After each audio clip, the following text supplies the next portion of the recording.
CM Dhami ने ISBT Dehradun का किया औचक निरीक्षण। सीएम ने लगाए झाड़ू, अधिकारियों को दिए निर्देश।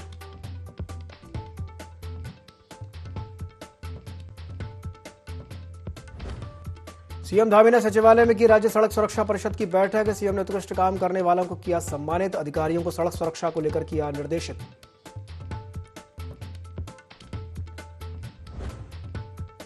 हरीश रावत के पंचमुखी रुद्राक्ष वाले बयान पर बीजेपी विधायक विनोद चमोली ने साधा निशाना। कांग्रेस के पांचों मुख अलग अलग दिशाओं में काम करने वाले, कांग्रेस पार्टी का हर कार्यकर्ता खुद में है एक पार्टी।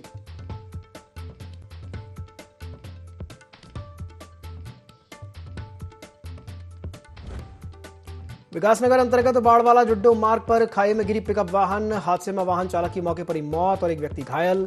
पुलिस ने शव को कब्जे में लेकर पोस्टमार्टम के लिए भेजा।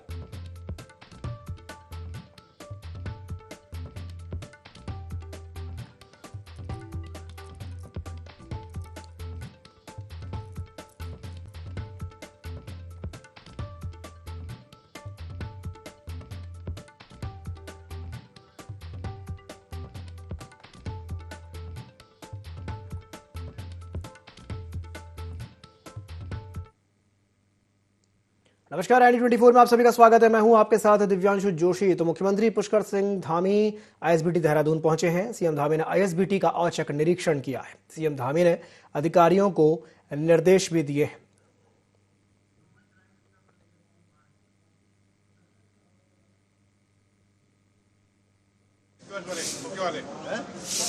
क्या काय के लिए कर रहे हैं? मंदिर में जो इतने स्पीच दिया गया था, जिस काम होना चाहिए वो काम अलग काम कर रहे हैं। पूरी मनमानी हो रही है यहाँ पर। ये देखिए जो है बढ़िया, बिल्कुल जो है ये चकाचक होना चाहिए। दोबारा आऊँगा तो कितना चाहिए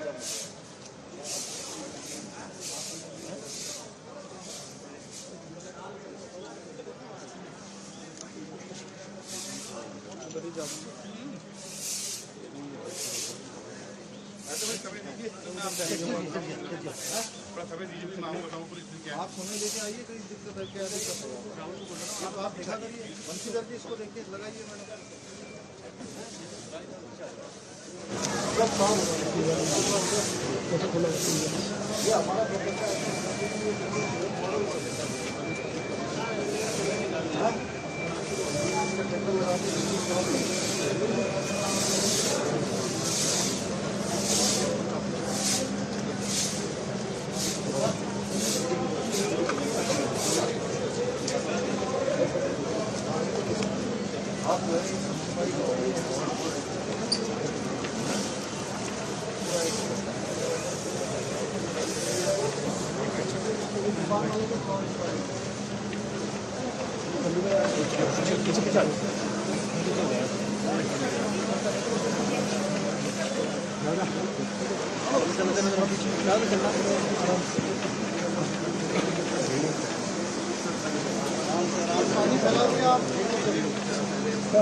उत्तराखंड में सड़क सुरक्षा को और अधिक प्रभावी बनाने के लिए राज्य सरकार लगातार प्रयासरत है और इसी कड़ी में सचिवालय से डॉक्टर APJ अब्दुल कलाम भवन में राज्य सड़क सुरक्षा परिषद की बैठक आयोजित की गई, जिसमें मुख्यमंत्री पुष्कर सिंह धामी ने विशेष रूप से शिरकत की। बैठक का उद्देश्य राज्य में सड़क सुरक्षा के मानकों को और भी बेहतर बनाना और इनके प्रचार प्रसार के लिए नीतियों को मजबूत करना था। बैठक में मुख्यमंत्री ने अधिकारियों को निर्देश दिए कि सड़क सुरक्षा अभियान को और अधिक व्यापक और प्रभावी बनाया जाए। उन्होंने ये भी कहा कि दुर्घटनाओं को कम करने के लिए यातायात नियमों का पालन कराना और सड़क दुर्घटनाओं से होने वाली जनहानि को रोकना सरकार की प्राथमिकता है।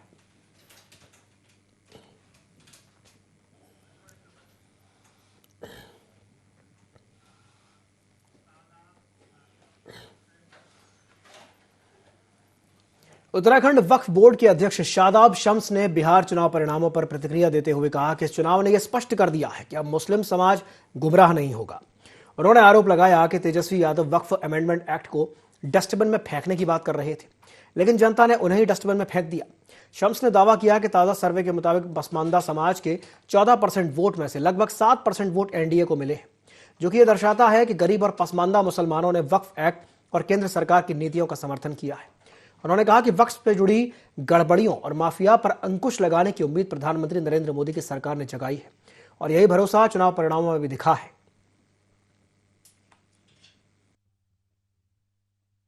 बिहार के चुनाव ने स्पष्ट कर दिया है कि अब मुस्लिम समाज भी गुमराह होने वाला नहीं है।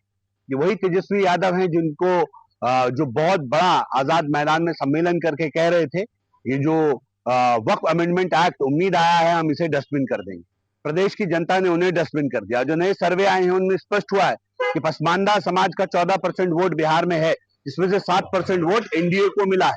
इसका मतलब ये स्पष्ट होता है कि एक बहुत बड़ी संख्या में जो गरीब पसमानदा मुसलमान है उसने कहीं ना कहीं जो वक्फ अमेंडमेंट एक्ट है उसको सपोर्ट किया है। गरीबों का हक गरीबों को मिले। ये जो वक्फ का माफिया है, जो वक्फ पे लुटेरा बैठा है, उस वक्फ माफिया से जमीनों को लेकर और गरीब मुसलमानों को जो पसमानदा है, जो वंचित और शोषित वर्ग है, उसको लाभ पहुंचाया जाए। उसके लिए जो मोदी सरकार ने एक उम्मीद जगाई है, कहीं ना कहीं उस उम्मीद के ऊपर भी एक बड़ा बल मिला है। और मैं ये कह सकता हूं, जो वक्फ अमेंडमेंट एक्ट को डस्टबिन करने की बात कर रहे थे, उनका हश्र क्या हुआ ये दुनिया ने देखा। अब इसके बाद मुझे लगता है कि अब बंगाल का नंबर है। जो बंगाल में विरोध हुआ था, उस तो बंगाल में दीदी अभी भी अपनी गलतियों का एहसास करके बातों को समझ जाए, तो मुझे लगता है कि उनका आने वाला हश्र भी जो यहाँ तेजस्वी यादव का हुआ, उससे बुरा ममता दीदी का होने वाला है। और हमारा तो मानना यह है, जिस तरह से ये विकास का रथ चल रहा है मोदी जी के नेतृत्व में, अगर ये इसी तरह से आगे बढ़ता रहा तो उत्तराखंड 100% रिजल्ट देने के लिए। द्वितीय केदार श्री मदमहेश्वर धाम के कपाट सोमवार प्रातः 8 बजे मार्गशीर्ष कृष्ण चतुर्दशी और स्वाति नक्षत्र के शुभ मुहूर्त में शीतकाल के लिए विधिवत बंद कर दिए गए। कपाट बंद होने से एक दिन पहले से ही मंदिर को फूलों से सजाया गया था।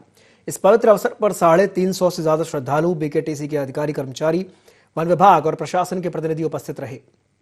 ब्रह्म मुहूर्त में मंदिर के पट खोले गए, जहां श्रद्धालुओं ने दर्शन करके पूजा अर्चना की। प्रातः 7 बजे कपाट बंद होने की प्रक्रिया आरंभ हुई। इसके बाद पुजारी शिवलिंग ने बीकेटीसी मुख्य कार्यकारी अधिकारी विजय प्रसाद थपलियाल, बीकेटीसी सदस्य प्रहलाद पुष्पवान और पंचगोंडारी हक हकूक धारियों की मौजूदगी में स्वयंभू शिवलिंग को स्थानीय पुष्पों और राख से समाधि रूप दिया।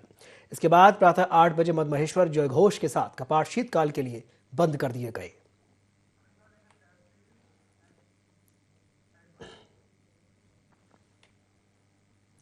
तो चलिए बढ़ते हैं अगली खबर की ओर। तहसीलदार वीरेंद्र सजवान ने जिला अधिकारी के निर्देश पर खटीमा नगर पालिका और तहसील क्षेत्र के सीएससी सेंटर्स का औचक निरीक्षण किया।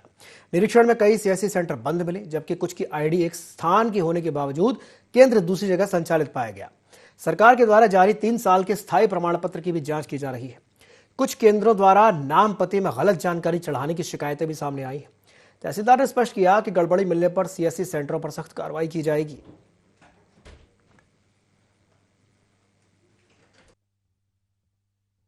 तहसील में और शहर में अन्य जो सीएससी सेंटर है, उनमें अनियमितता मिलने की जो आई और माननीय मुख्यमंत्री द्वारा 3 साल के जो जितने भी अस्थायी निवास प्रमाण पत्रों की जांच की जानी है, उसके संदर्भ में जिलाधिकारी महोदय द्वारा भी निर्देश दिए गए हैं। इसलिए आज शहर के बहुत से सेंटरों में और तहसील में जो राय निवेश जो सीएससी सेंटर है, उनका निरीक्षण किया गया। उनसे क्या गया, एक तो नंबर 1 बात यह है कि जिनकी आईडी जिस एड्रेस की हो वहीं से सीएससी का संचालन करें, अन्यथा लाइसेंस निरस्त करने के लिए उनको भेज दिया जाएगा। और दूसरे जो ये गड़बड़ी करते हैं कि एड्रेस में या नाम पते में, उसके लिए भी उनको सख्त निर्देशित किया गया कि यदि ऐसी कोई गलती पकड़ में आएगी तो सीएससी सेंटर निरस्त करने के लिए कार्रवाई की जाएगी और जो भी गलत कार्य उसके लिए मुकदमा दर्ज होगा। विकासनगर के बाड़वाला जुड्डो मार्ग पर दर्दनाक सड़क हादसा सामने आया, जहां टेंट का सामान लेकर लौट रही पिकअप 250 फीट गहरी खाई में गिर गई। हादसे में चालक राशिद अली की मौके पर ही मौत हो गई। वाहन में सवार आलम गंभीर रूप से घायल हो गया, जिसे एसडीआरएफ ने रेस्क्यू करके अस्पताल पहुंचाया। पुलिस ने शव को कब्जे में लेकर पोस्टमार्टम के लिए भिजवा दिया है।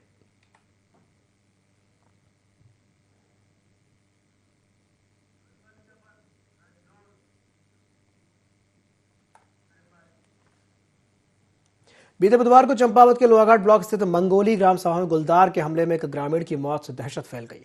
ग्रामीणों ने वन विभाग से जल्द आदमखोर गुलदार को पकड़ने की मांग की है। वन विभाग ने गांव में 3 पिंजरे, कई ट्रैप कैमरे और ड्रोन की सहायता से सर्च ऑपरेशन चलाया। 1 सप्ताह बीतने के बाद भी गुलदार ना तो पिंजरे में आया और ना ही कैमरों में कैद हो पाया। विभाग ने अब रणनीति बदलते हुए पिंजरों की नई लोकेशन तय कर दी है और एक अतिरिक्त पिंजरा भी लगाया जा रहा है।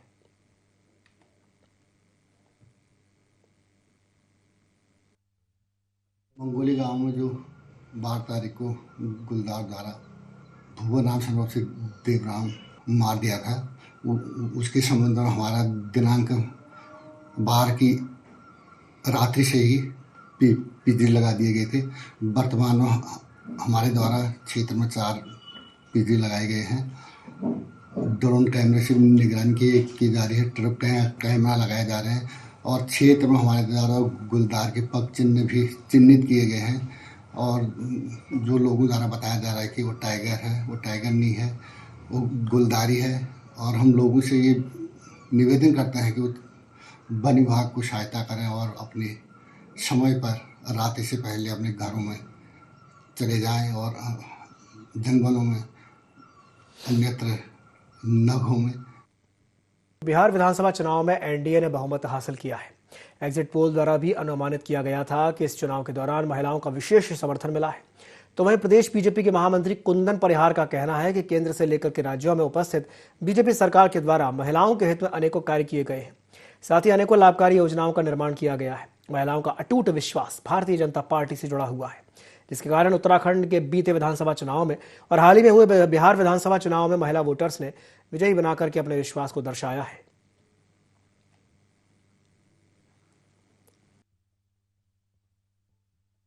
भारतीय जनता पार्टी ने, चाहे हमारी केंद्र की सरकार हो अथवा हमारी राज्य की सरकार हो, महिलाओं के क्षेत्र में अनेक कल्याणकारी योजनाएं चलाई है।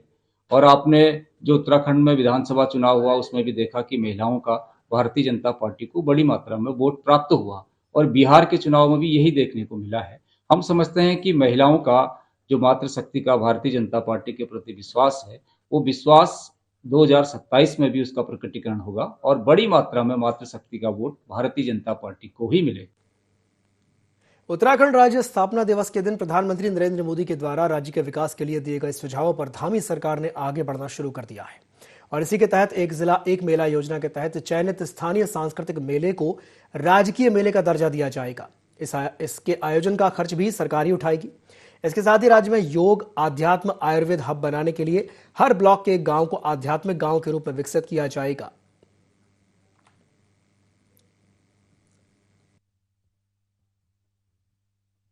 उत्तराखंड के हर ब्लॉक में आध्यात्मिक गांव को विकसित किया जाएगा, जिसको लेकर मुख्यमंत्री पुष्कर सिंह धामी ने यहाँ पर अधिकारियों को दिशा निर्देश दिए हैं। तो वहीं बात करें प्रधानमंत्री नरेंद्र मोदी की, तो नरेंद्र मोदी जिस समय यहाँ पर पहुंचे थे राज्य स्थापना दिवस के मौके पर, तो उन्होंने इस दौरान उत्तराखंड के जो आध्यात्मिक गांव हैं उनको विकसित करने के लिए यहाँ पर इस दौरान बात कही थी और सुझाव भी इस दौरान उन्होंने दिए थे। तो ऐसे में अब देखा जा सकता है कि पूरी तरह से जो सरकार का फोकस है उत्तराखंड के जो यहाँ पर आध्यात्मिक गांव हैं उनको लेकर के इस दौरान रहने वाला है। साथ ही साथ इसके अलावा यहाँ पर बात की जाए तो जो इन गांव में अब पूरी तरह से जो योग की बात करें या फिर इसके अलावा जो ध्यान केंद्र हैं वो इस दौरान यहाँ पर अब विस्तार से दिखाई देंगे। देहरादून से इंडी 24 के लिए कैमरा सहयोगी अतुल के साथ विनय। हरिद्वार की आंगनवाड़ी कार्यकर्ताएं सरकार की वादा खिलाफी से नाराज होकर के अनिश्चितकालीन कार्य बहिष्कार पर उतर आई हैं। मार्च 2024 में मानदेय वृद्धि और 3 सचिवों की कमेटी की रिपोर्ट का आश्वासन मिलने के बाद 1.5 साल में न तो रिपोर्ट आई और न ही मानदेय बढ़ा। संगठन ने कहा कि आंगनवाड़ी केंद्र खुले रहेंगे लेकिन सभी सरकारी काम ठप रहेंगे। प्रमुख मांगों में राजस्व कर्मचारी का दर्जा, 24,000 रुपये मासिक मानदेय, 5 लाख रुपए सेवानिवृत्ति लाभ, समय पर प्रमोशन और FRS प्रणाली बंद करना शामिल है। कार्यकर्ता लिखित निर्णय मिलने तक विरोध जारी रखेंगी।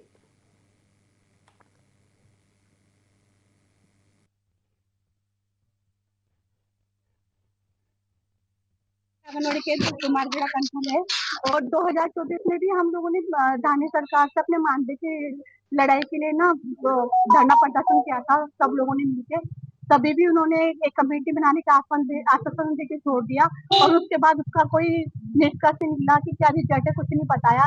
समिति हमारे लिए क्या सोच रही है, क्या कर रही है, कुछ नहीं बताया। और अब हम अपने हक के लिए ना सड़कों में आके उतर बैठ गए हैं और हम अपने हक लेके ही रहेंगे। धरना प्रदर्शन तो वैसे हमारा कार्य बहिष्कार तो 13 अक्टूबर से चल रहा है, ठीक है, लेकिन हमें सरकार ने हमारी सुनी ही नहीं है बिल्कुल भी, अभी तक भी। और अब हम बिल्कुल ही अनशन पे, अपने कार्मिक अनशन पे बैठ गए हैं और हमारी मांग है मेन मानदेय की, मानदेय बढ़ोतरी। पहले तो हमने कहा था नियमितीकरण किया जाए, लेकिन जब तक अगर नियमितीकरण नहीं किया जाता तब तक हमें सम्मानजनक कम से कम मानदेय तो दिया जाए। तो हमें वो भी हमारी सरकार नहीं सुन रही है बिल्कुल भी, क्योंकि हम लोगों को 9,300 रुपए मिलते हैं, वो भी दो राज्य, जैसे केंद्र से आधा मिलता है 4,500 रुपए और राज्य सरकार से मिलते हैं हमें 4,800, उसमें 100 रुपए तो हमारा इंतजाम कर जाता है, तो हमें मिलता है 9,300 रुपए। और इसके अलावा हमारे को और भी अन्य विभागों का काम बहुत ज्यादा है, तो उससे भी हम बहुत परेशान है। मतलब ना तो हम इधर से ना इधर से, बहुत ही परेशान कर दिया हमें। उत्तराखंड में एक बार फिर से पहाड़ बनाम मैदान की राजनीति गर्मा गई है। रुड़की में आयोजित प्रेस वार्ता में राज्य आंदोलनकारी भावना पांडे ने कठोर शब्दों में कहा कि पूरा उत्तराखंड हमारा है, चाहे वो पहाड़ हो या मैदान। और उन्होंने हरिद्वार का पानी रोकने जैसी बयानबाजी को निंदनीय बताते हुए कहा कि यह राज्य की भावना के खिलाफ है। और हरिद्वार ने भी राज्य आंदोलन में पहाड़ के जिलों की तरह संघर्ष किया था। कुछ लोग हरिद्वार के खिलाफ बयान दे रहे हैं, लेकिन मैं साफ कर दूं कि हरिद्वार भी उत्तराखंड की आत्मा है। यहाँ के लोगों ने भी आंदोलन में खून पसीना बहाया था। वहीं उन्होंने कहा कि कांग्रेस ने जिला अध्यक्षों की जो नई सूची जारी की है वो असंतुलित लगती है। खासतौर पर विधायक हाजी फुरकान अहमद और राजेंद्र चौधरी की नियुक्ति पर भी सवाल है, लेकिन गणेश कोदियाल को कमान सौंपना सही कदम है।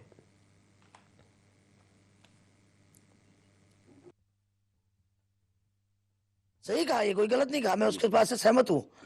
हाँ, प्लेन पहाड़ कोई भी ना करे।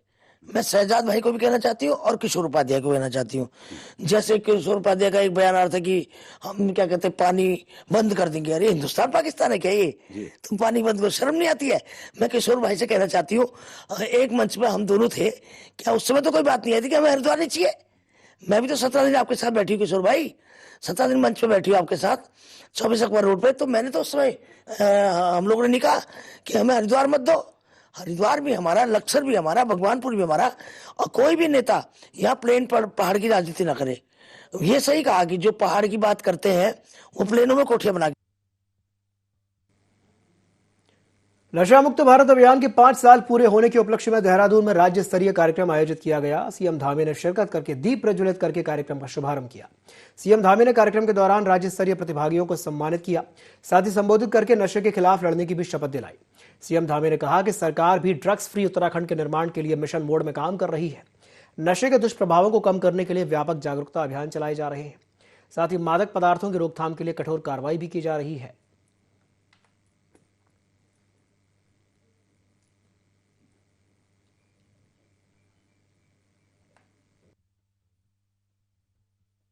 नशावृत्ति पर प्रभावी नियंत्रण के लिए जन जागरूकता और समाज की सक्रिय भागीदारी, सक्रिय सहभागिता अत्यंत आवश्यक है। जब तक नशे को रोकने के लिए यह अभियान हमारा जन जन का अभियान नहीं बनेगा, तब तक मैं समझता हूं कि कहीं ना कहीं इस अभियान को जो विस्तार मिलना चाहिए उसमें न्यूनता रहेगी। इसलिए आज के इस नशा मुक्ति अभियान के इस वार्षिक अवसर पर 5 साल जब पूरे हो रहे हैं, तो हम सबको एक संकल्प भी लेना होगा कि चाहे जिस रूप में भी हो, मेरा भी योगदान नशा रोकने के लिए होगा।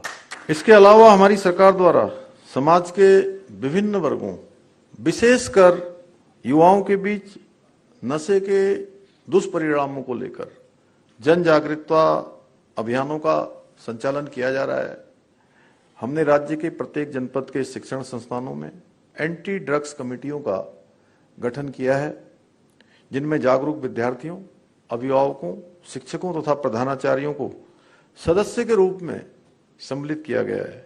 आज नशा विरोधी संदेशों से सुसज्जित एपल पेंटिंग्स हमारे शैक्षणिक संस्थानों और सार्वजनिक स्थलों की शोभा बढ़ा रहे हैं। इतना ही नहीं, हमने युवाओं को नशे से दूर रखने और उनकी ऊर्जा को सकारात्मक दिशा देने के लिए राज्य में दगड़िया क्लब भी बनाए हैं। सरकार जो काम कर रही है, सरकार जो राज्य के हित में, नौजवानों के हित में, महिलाओं के हित में, सर्वांगीण लोगों के हित में जो काम कर रही है, उसमें सभी हमारा सहयोग करें और नशे जैसी बुराइयों से स्वयं भी दूर रहें और दूसरों को भी दूर रखने का संकल्प। लंबे इंतजार के बाद हाईकमान के द्वारा प्रदेश कांग्रेस को नए अध्यक्ष सहित 27 जिलों के अध्यक्षों के नाम घोषित कर दिए गए। ये भी कहा जा सकता है कि आगामी 2027 के उत्तराखंड विधानसभा चुनाव में विजय हासिल करने के लिए प्रदेश कांग्रेस ने बिगुल फूंक दिया है। आपको बता दें कि गणेश गोदियाल को प्रदेश अध्यक्ष, 6 बार विधायक रह चुके और पूर्व मंत्री प्रीतम सिंह को अभियान समिति का अध्यक्ष और पूर्व मंत्री हरक सिंह रावत को चुनाव प्रबंधन समिति के अध्यक्ष के रूप में जिम्मेदारियां दी गई हैं। तो वहीं बीते रविवार प्रदेश कांग्रेस मुख्यालय से पदभार ग्रहण समारोह के बीच हरीश रावत का एक बयान सामने आया, जिसमें रावत ने नई संरचना को पंचमुखी रुद्राक्ष और 5 पांडवों की संज्ञा दी। इस बयान के बाद राजनीतिक सरगर्मियां और तेज होती नजर आ रही हैं। तो वहीं बीजेपी विधायक विनोद चमोली ने हरीश रावत के बयान पर पूरी कांग्रेस पार्टी पर ही निशाना साधा। उनका कहना है कि जिस पंचमुखी रुद्राक्ष की वो बात कर रहे हैं, असल में वो 5 मुख अलग अलग दिशाओं में काम करने वाले हैं। कांग्रेस के सभी नेता अपने अपने अस्तित्व की लड़ाई लड़ रहे हैं।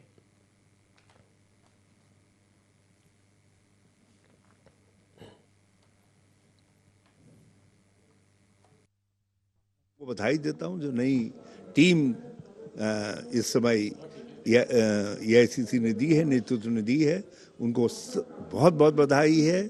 और कांग्रेस जनों में अभूतपूर्व उल्लास है, बहुत बड़ा उत्साह है और ये उत्साह कार्यकर्ताओं का उत्साह ही शक्ति होता का प्रतीक होता है। और मैं पहले चतुर्भुज नेतृत्व कहता था, अब पंचमुखी नेतृत्व है। 5 पांडव, पंचमुखी रुद्राक्ष बहुत शक्तिशाली होता है।